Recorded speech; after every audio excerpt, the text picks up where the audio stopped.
Et parmi les partenaires habituels ici au village des recruteurs, on retrouve notamment Cap Emploi. Bonjour Isabelle Le Serre. Bonjour. Vous êtes directrice de Cap Emploi Lille Métropole d'Ouésy. Alors Cap Emploi en quelques mots, c'est pour inciter les entreprises à embaucher des personnes en situation de handicap, c'est ça, la vocation? Bien cela. Oui, accompagner, conseiller les entreprises du secteur privé comme du secteur public dans leur politique d'inclusion des personnes en situation de handicap. Nous allons donc à la fois accompagner les entreprises et également accompagner les personnes, qu'elles soient demandeurs d'emploi ou salariés. Alors on voit qu'il y a du monde sur votre stand derrière.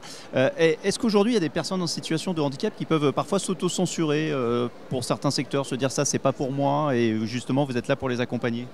Alors absolument, on a pour la majorité des personnes que nous accompagnons des personnes qui sont dans des obligations de reconversion professionnelle car majoritairement inaptes à leur ancien métier et en effet pour ces personnes il est difficile de se projeter dans une nouvelle activité, dans un nouveau métier et vous avez raison d'insister pour dire qu'ils sont majoritairement davantage ancrés dans ce qu'ils ne peuvent plus faire et pas forcément dans leur capacité à se projeter vers leur capacité à faire. Donc vous, votre job c'est leur montrer le champ des possibles qui aujourd'hui s'élargit plus que jamais? Oui, tout à fait. Ce sont des personnes capables autrement, comme on dit souvent. Et notre enjeu, c'est justement de pouvoir leur ouvrir le champ des possibles et de les accompagner pour trouver confiance en soi et trouver bien sûr les solutions techniques, opérationnelles, pratiques pour leur permettre de réussir dans un nouveau métier. L'autre enjeu dont on parle moins parfois, c'est le maintien dans l'emploi aussi de ces personnes en situation de handicap, notamment quand il survient des accidents de vie par exemple.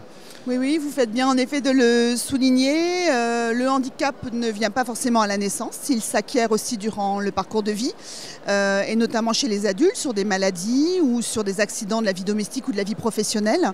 Et il est important d'accompagner ces personnes qui ont un emploi à garder leur emploi.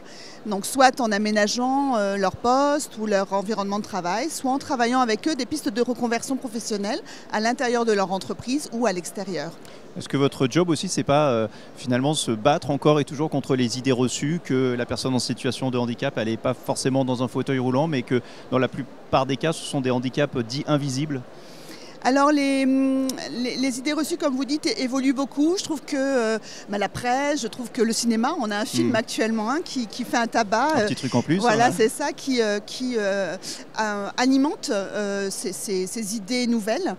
Mais vous avez totalement raison pour se dire que le handicap, c'est pas seulement le handicap visible, c'est aussi le handicap invisible pour 80% des personnes que nous accompagnons. 80% globalement. Oui, ouais. Vous arrivez dans une salle d'attente, jamais vous ne pouvez imaginer que les personnes autour de vous sont en situation de handicap et dans la salle ici, je pense que plein de personnes sont dans cette difficulté et on ne le voit pas.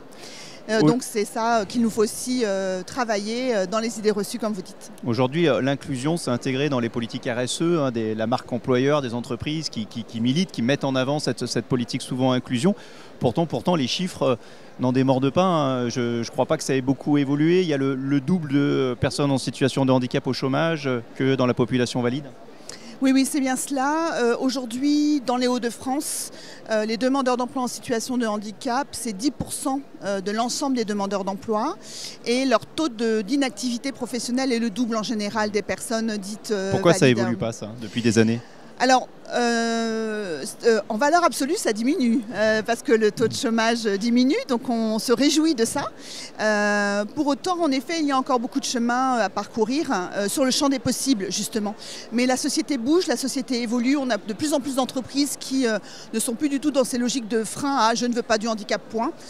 Mais ils sont toujours prêts à être accompagnés, à être épaulés pour trouver les bonnes mesures de compensation pour permettre l'inclusion professionnelle des personnes en situation de handicap. Merci beaucoup. Ne vous auto-censurez pas, c'est la conclusion de cet échange. Et n'hésitez pas à venir voir Cap Emploi ici au village des recruteurs de Lille.